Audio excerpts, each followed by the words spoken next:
என் பெயர் சுமதி. எனக்கும் ஒரு பெண் குழந்தை இருந்தாள். அவள் பெயர் சித்து. ரொம்ப சுட்டி பெண், ரொம்ப பொறுப்பானவள் கூட. எது நாம் சொன்னாலும் அதை மறைக்காமல் மனதில் வைத்துவிட்டு நம்மிடம் ஞாபகப்படுத்தி விடுவாள். என் கணவர் சுரேஷ் வெளிநாட்டில் வேலை செய்து வருகிறார். நானும் என் குழந்தையும் மட்டுமே வீட்டில் தனியா இருந்து வருகிறோம். என் வீட்டை சுற்றிலும் நெருங்கி நெருங்கி நிறைய வீடுகள் உள்ளது. அதனால் பயம் ஏதும் எனக்கு இல்லை. என் வீட்டின் மாடியில் ஒரு அறை இருந்தது.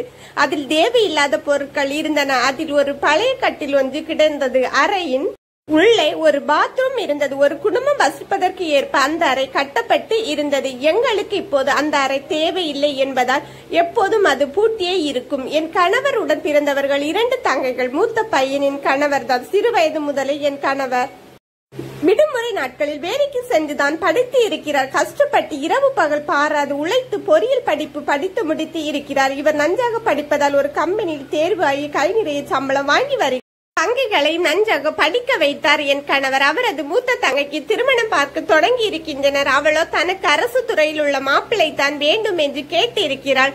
ஆனால் என் கணவர் வருமானம் மட்டுமே வீட்டில் உண்டு. என் மாமனார் வேலை செய்யும் அனைத்து பணத்தையும் குடித்து செலவாக்கி விடுவார். அவள் ஆசைப்பட்டபடி அரசு துறையில் வேலை பார்க்கும் ஒரு வரன் வந்திருக்கிறது. வினிதாவுக்கு ரொம்ப பிடித்து விட்டது.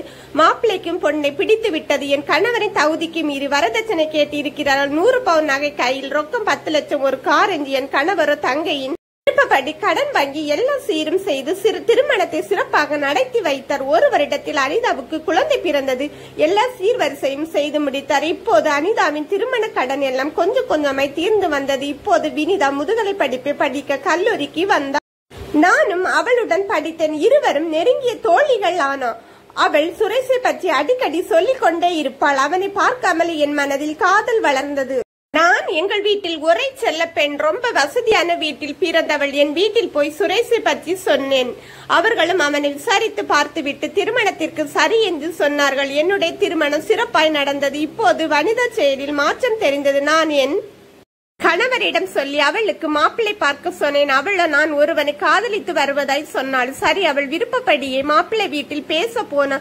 ஆனால் அது ஒரு பெரிய குடும்பம். எங்களால் அவர்கள் கேட்கும் வரதட்சணை கொடுக்க முடியாது என்று புரிந்தது. ஆனால் வனிதாவோ விக்னேஷ் எனக்கு திருமணம் செய்து தராமல் இருந்தால் நான் செத்து விடுவேன் என்று மிரட்டினாள். சுரேஷை பார்க்க முடியாமல் நான் என் திருமணத்திற்கு போட்ட அனைத்து நகைகள், எனக்கு தந்த சொத்து எல்லாவற்றையும் விற்று அவளுக்கு சிறப்பாய் திருமணத்தை நடத்தினோம். திருமணத்திற்கு பிறகுதான் தெரிந்தது வனிதா என்னுடன் நெருங்கி பழகியது என்னுடைய வசதிக்காகத்தான். என்னை அவள் அண்ணனுக்கு திருமணம் செய்து வைத்தால் தான் அவளுக்கு தேவையான நகைகள் எல்லாம் கிடைக்கும். அவள் ஆசைப்பட்டபடியே திருமணமும் நடக்கும் என்று.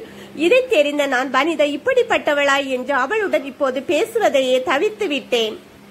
சில நாட்களில் என் மாமனார் மாமியாரும் மகள்களின் பேச்சு கேட்டு எங்களை வீட்டை விட்டு வெளியே விரட்டினர். எங்கே போக என்று தெரியாமல் கடைசியை என் அம்மா வீட்டுக்கு போனோம். அம்மாவும் அப்பாவும் என் நிலையை பார்த்து அழுது கொண்டே கடைசியை இந்த இடத்தை வாங்கி வீடும் கட்டி தந்தனர். என் மகள் சித்துவுக்கு இப்போது 10 வயது ஆகிறது. இப்போது 1 வாரமா அவள் செயலில் ஒரு மாற்றம் தெரிந்தது. அவள் சாப்பிட அடம் பிடிப்பாள். இப்போ அவள் வயதுக்கு ஏற்ப அதிகம் சாப்பிடுகிறாள். கிச்சனில் வைக்கும் சோறும் கறி குழம்பும் தீர்ந்துவிடும். கேட்டால் நான் தான் சாப்பிடுறேன் என்று சொல்வாள். எப்போதும் என்னிடம் ஊட்டிவிட சொல்லும் அவள். இப்போது ரூமுக்குள் சென்று தனியா சாப்பிடுகிறாள். இதை நான் சுரேஷிடம் சொன்னால் அவள் எப்போதும் சின்ன பிள்ளையா என்று என்னை கிண்டல் செய்வார். நான் இல்லாத நேரங்களில் மேலே உள்ள ரூமுக்கு அடிக்கடி சித்து செல்வது போல இருந்தது. எனக்கு இது ஆச்சரியமாக இருந்தது. கேட்டால் அந்த ரூம் சும்மா தானே இருக்கிறது, நான் போய் கொஞ்ச நேரம் இருக்கிறேன் என்று சொல்வாள். எனக்கும் சித்துவின் செயலில் சந்தேகம் இருந்தாலும் என்னுடைய சந்தேக பார்வையால் தான் இப்படி நினைக்க தோணுகிறதோ என்று அப்படியே நான் விட்டுவிட்டேன். ஒரு நாள் அவசரமாய் நான் வெளியே செல்ல வேண்டி இருந்தது. சித்து, நான் வெளியே செல்கிறேன், வர நேரம் ஆகும், நீ தனியே இருப்பாயா என்று கேட்டதும் அவள் ஆமா என்று சொன்னாள். நான் இன்று தான் முதல் தடவை தனி அவளை விட்டு கொண்டு வெளியே செல்கிறேன். ஒரு அரை மணி நேரம் கழித்து நான் கதவை திறந்து வீட்டிற்குள் நுழைந்தேன். சித்துவை காணவில்லை. மேலே அந்த ரூமில் பேச்சும் சத்தம் கேட்டது. இதற்காகத்தானே நான் காத்திருந்தது இவ்வளவு நாளும். அந்த ரூமுக்கு ஓடி போனேன். கதவு உள்பக்கம் பூட்டப்பட்டு இருந்தது. ஜன்னல் திறந்து கிடந்தது. எட்டி பார்த்தேன்.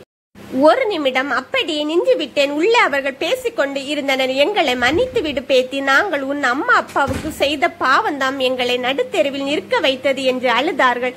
இதை கேட்ட நான் சித்து கதவை திரை என்று சத்தம் போட்டேன். அவர்களை நான் பார்த்து விட்டேன் என்று புரிந்தது. என் மகள் சித்துவோ பயத்தில் கதவை திறந்தாள். அம்மா, என்னை மன்னித்து விடும். அப்பாதான் ஒரு நாள் என்னிடம் போன் பண்ணி பாட்டி தாத்தாவை இங்கே தங்க வைக்க சொன்னார், உங்களுக்கு தெரியக்கூடாது என்றும் சொன்னார் என்று அழுதாள். உடனே என் அத்தையும் மாமாவும் படபடவன என் காலில் விழுந்து மன்னிப்பு கேட்டன. உடனே நானோ, எழுமுங்கள் அத்தை மாமா, உங்கள் பெண்களை பற்றி எனக்கு அப்போதே புரிந்து விட்டது. உங்களையும் நடுத்தெருவில் விடுவார்கள் என்று நான் நினைத்தேன். ஆனால் இப்படி கூடிய விரைவில் நடக்கும் என்று நான் நினைக்கவில்லை. நடந்தது நடக்கட்டும், இனி நீங்கள் சந்தோஷமா இங்கு இருக்கலாம் என்று நான் கீழே கிளம்பினேன். அந்த சின்ன குழந்தை இருக்கிற அறிவு கூட எனக்கு இல்லையா? தவறு வாழ்க்கையில் நடப்பதுதான், அதை மன்னிப்பது மனித குணம் தானே.